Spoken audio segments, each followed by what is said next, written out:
Bungalow Bill here. Welcome back to Adventure Mode of From the Depths. The Annularis has just spawned in, and you may or may not be listening to a flat 4 going by outside of my window, which means that there's an idiot outside, as the top tier folks would say.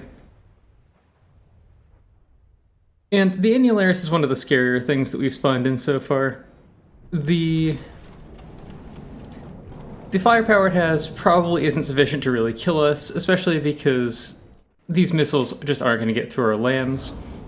At first, we were definitely targeting the interceptors with our main guns and our missiles because the Annularis herself was out of range.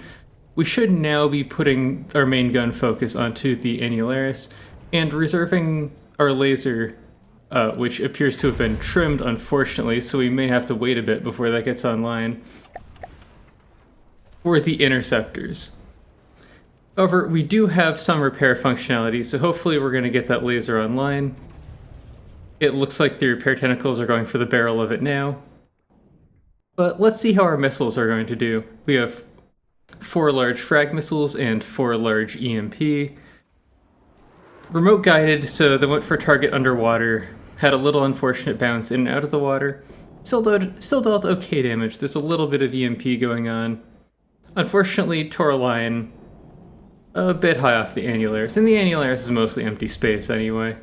Mostly just trying to harvest its resources because it doesn't really do much else.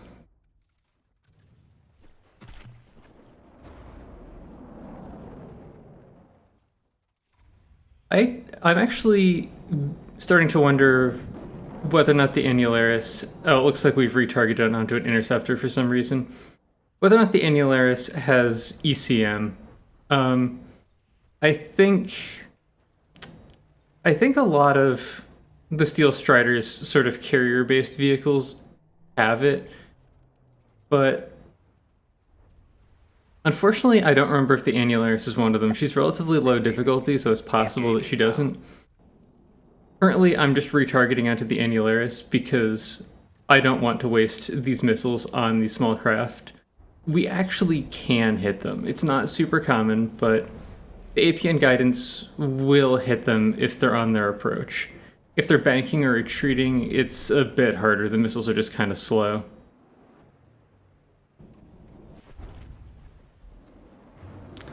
But this accuracy is worse than I'm expecting, even for the new remote missiles, which is why I'm wondering about whether or not it has ECM. It's not something I really use myself personally, even though it can do a lot of work. Strong ECM makes it impossible to hit even large craft with remote-guided missiles if you're not using signal processors. And it can make your smaller vehicles nearly immune to any enemy fire other than guided missile or other than self-guided missiles. So, potential lots of utility, especially because I'm going to be going for more of a combined arms approach in the future. But it is expensive to run.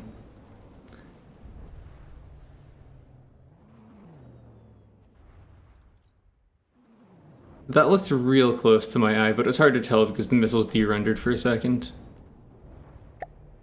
Receiving. There we go. Laser system online and burning enemies. And it's reasonably accurate. It's just possible there's no ECM.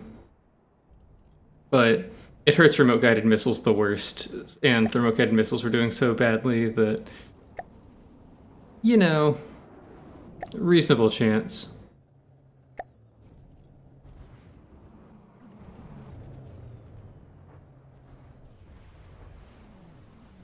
At this point, I'm paying a little bit for the fact that I'm prioritizing lambs over lasers, so that the laser just doesn't fire for shooting down too many missiles. However, it does mean that as we start to take out some of the enemy vehicles, that laser is going to be firing more and more often, and the remainers are going to die pretty quickly. The other thing is that, yeah, you can see it there. I don't have firing arc restrictions set for this turret. I just plopped it down from the Thundershock. So, you know, Sometimes it just points into the superstructure and sometimes it fires at it. When I finish rebuilding this, after I've oh, that was a pretty good hit. After I've harvested all of the materials from this session, I'm really going to focus on making sure that all that little stuff is right. For this one, I kind of just plunked down the hole and, you know, threw a few subsystems on for other crafts and called it a day. Because I'm intending to rip her apart a little bit and put her back together. Same hole shape, same overall shape. Still keep the main weapon, probably beef up the lambs a little bit. Large missiles will be relatively similar.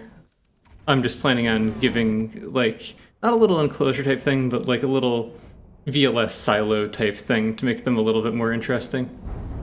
Lots of empty space in here to look at. I've always wondered if those power me if I go on board. I haven't played this mode enough to actually know. I don't think they do. I think I have to capture it before I die, and then Heartstones on their craft will save me. Anyway, we've pretty much toasted everything, so let's finish harvesting the resources from the Annularis, and then look for a few additional enemy vehicles.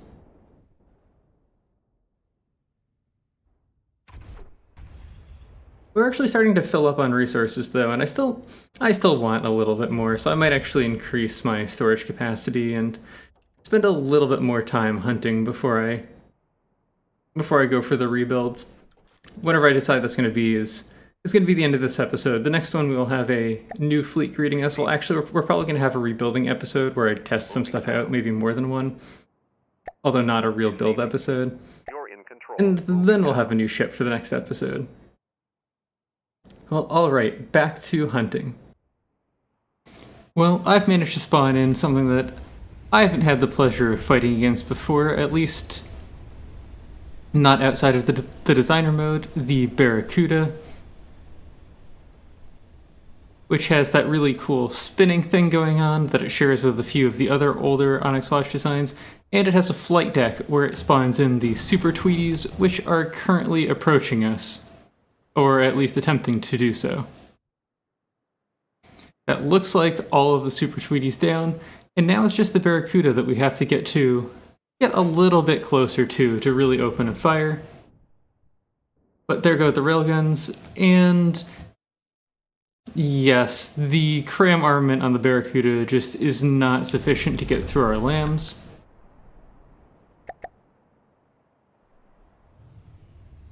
So she'll predominantly be target practice. Ideally, we'll get close enough to her to hit her with a missile strike or with our lasers, because these penetrating railguns, unless we get very lucky, are just going to put a lot of small holes through her that don't do that much, because I think the Barracuda is largely, well, we hit an ammo compartment there. And maybe a gun as well. That is where her APS is mounted. Look both intact, though. I believe it's largely empty space due to being a carrier, although she will be a bit explodey due to being deep water guard. And despite the fact that the follow mode camera is a little bit better, it still seems to be having a few issues. Okay, so there must be frag shells in them. That was a big explosion on that gun.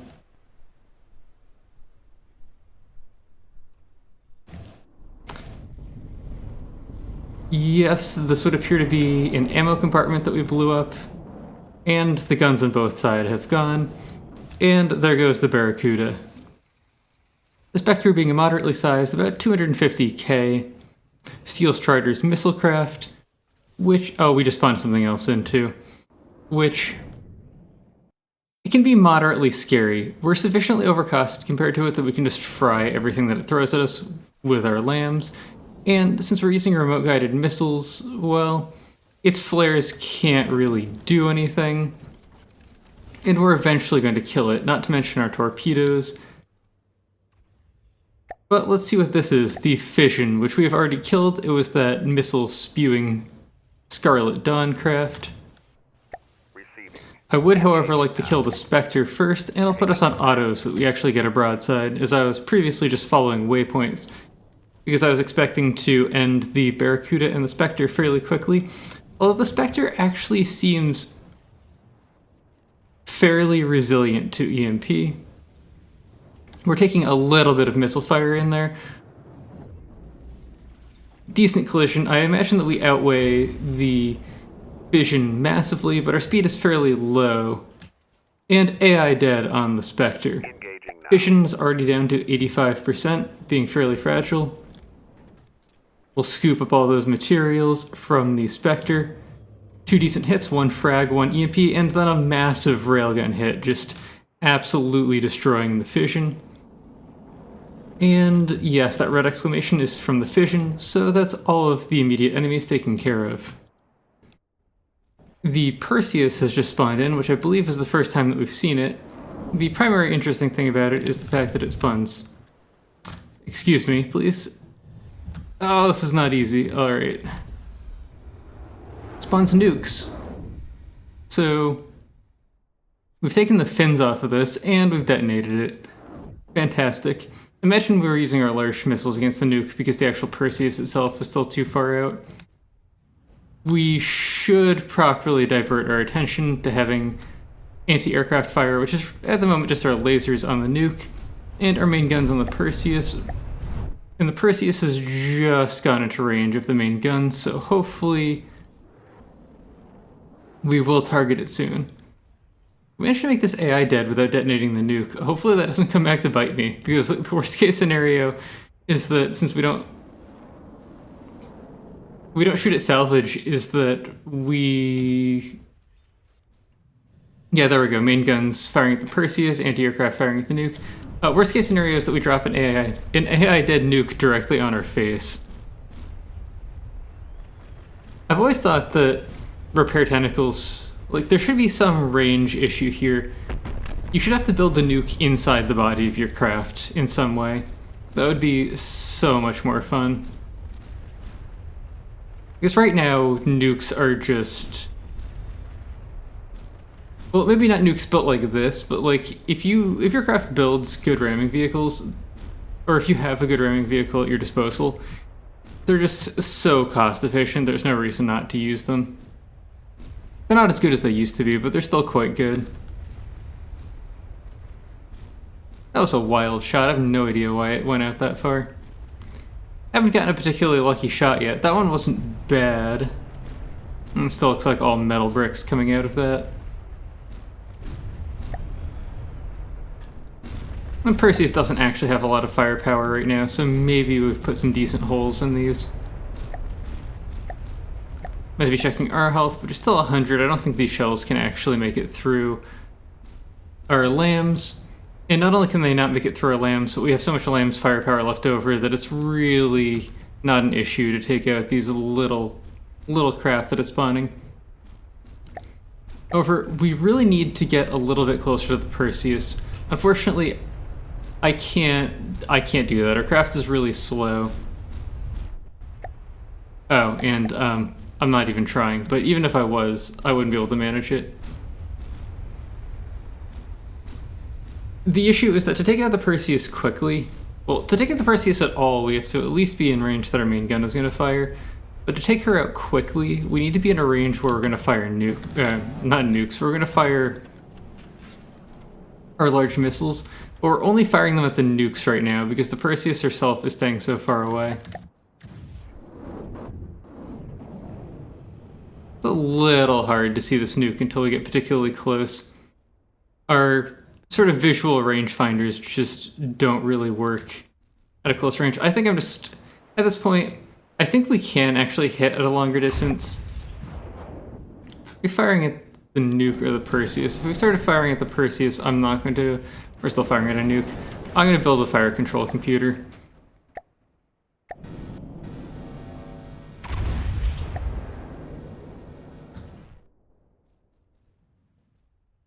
Firing all of the weapons with it is also going to fire our torpedoes and stuff. But I'm not going to set up the weapons... Oh, have we just run her out of materials? Oh, apparently building the fire control computer was unnecessary. The Perseus just built nukes until she ran out of materials, and we won. I suppose that's one way to handle things. ramming vehicles might be cost effective, but sending nukes into laser fire that is being replenished by RTGs is not particularly effective, and we just win by default. It's a little annoying how long range some of these enemy vehicles have been. There have been a few that have circled at the 4 to 5 kilometer mark, which I don't have my guns even set to shoot at. And those fights have just taken a little while. Even the Barracuda occasionally takes forever because she just circles outside of my effective combat distance. I'll have to test to see if I can get these cruise missiles out a little bit further. Or something. Once I spawn in some additional vehicles into the fleet, I'll have some slightly faster intercept type vehicles, and I'll have the ability to hunt these down a lot faster. But at the moment, since I've made this intentionally so slow, I just don't have the ability to close distance like I need to. Alright, we have finally spawned in something of moderate difficulty, the Kitakami, and I believe it'll be the last fight for this episode. It possesses a really moderately diverse set of armaments. This APS cannon is here. I think it has torpedoes, although these are torpedo poppers, so I suppose I might be incorrect on that count. Missile interceptors here to give it some defense, and some missiles there for some offense. Usually when they have torpedoes, they're forward firing, but I'll try to get some combat before we kill it. It does appear that it was unable to stop all of those missiles on the attack, or on the defense, because it's a fairly large amount of large missile firepower, and they do have reinforced bodies on them. On the other hand, it can't push anything through our limbs other than its particle cannon, which doesn't seem to be aiming. It might be firing angle, or it might have been taken out. Regardless, it does seem that the Kitakami has gone dead in the water, so it's going to be unable to get that particle cannon to bear, whether or not it's still functioning. Now, this will bring us up to quite a lot of resources, and I think my strategy now is going to be, instead of finding a blue portal, I'm just going to take the advantage of the 5 to 10 minutes of pause that you get at the beginning of a red portal to refit my flagship to something scarier. There it finally goes. I believe that was the first time it tried to fire the particle cannon, and it just dropped a bunch of particle cannon components out the bottom of the ship because it had already taken critical damage. It is one of the issues with a Kitakami that if you fire decent armor penetrating shells at it, it is incredibly vulnerable, both due to having ammo storages that will go up. Interesting. Ammo storages that will go up, as well as dealing damage to the particle cannon, which makes up a fairly significant portion of its offensive firepower. In addition, it does use remote-guided missiles, so using flares on it will be completely ineffective. But if you have lambs, well, you're not going to take a huge amount of damage from it. There goes another shot from the particle cannon, likely doing little to no damage on the offense, possibly hurting itself as much as it hurt us. There's another bit of a lag spike. It's always hard to tell if that's actually something else spawning in or not. It looks like no, I don't see anything.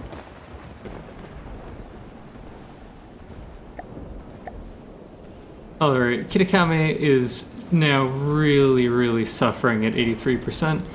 We're having trouble dealing an actual critical blow with our railguns.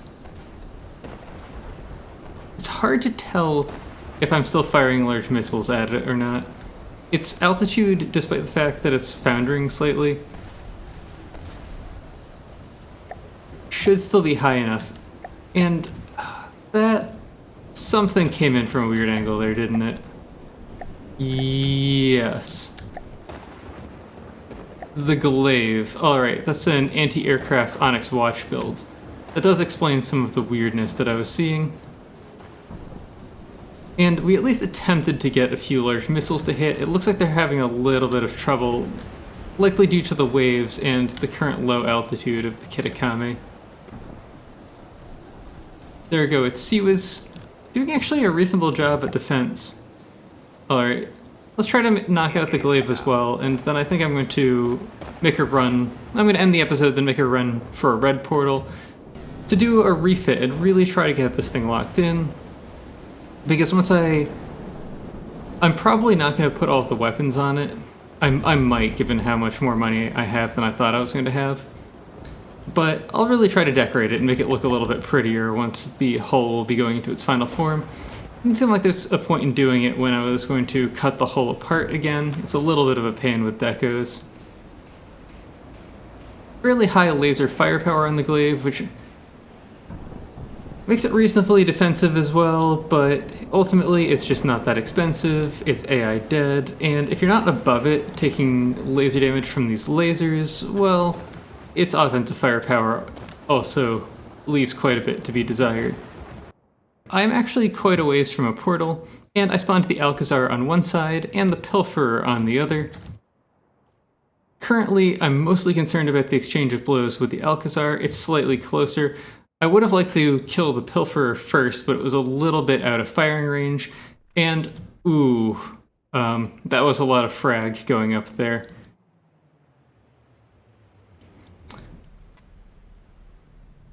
Oddly enough, the Alcazar was actually approaching faster.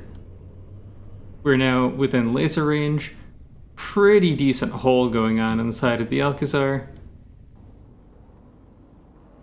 Yes, there is a frag turret on one side, but not the other. Big hits with the large missiles coming in, EMP damage knocking out that turret. Although the Alcazar itself did survive it. A few engine components raining down there, and a few surge protectors as well. Pilfer still steaming in from the other side. Alcazar's firepower has been greatly diminished, and I believe these are pure HE shells, so it's not like they're going to get through the lambs to begin with.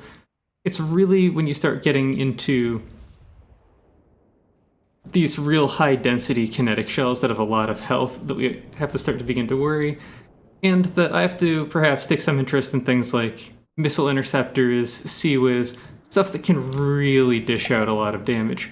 I may never put Sea-Wiz on this craft, but at the very least when I rebuild it, I'll put some missile interceptor pods to help it deal with that those really high damaging missiles and cram that we might encounter in the future, because I can't afford to have some Hail Mary just annihilate my flagship and immediately end the adventure mode. Being entirely reliant on these internal cavities for buoyancy, the Alcazar really starts to struggle when you start punching these holes through it underneath the waterline, especially because I don't think its compartmentalization is amazing. I think it's okay, but these compartments are they're on the big side. I think despite being so much larger, I think the 5th season even has, in general, smaller compartments than that in order to make it not suffer quite so much. It still will really drop in the water and list a little bit as it takes damage, but it's not so bad. Second frag turret going up there, and low health. Receiving. That means we can take out the Pilfer. These are slightly concerning. They can't be any one of these 3 ships shooting at each other. Or, well, they could be, but they shouldn't be.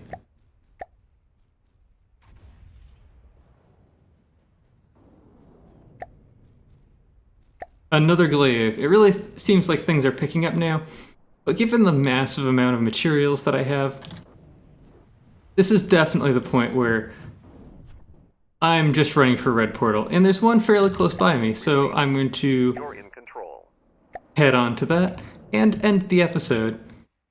So, I believe that's enough for this episode. I hope you all enjoyed watching, and I hope to see you in the future.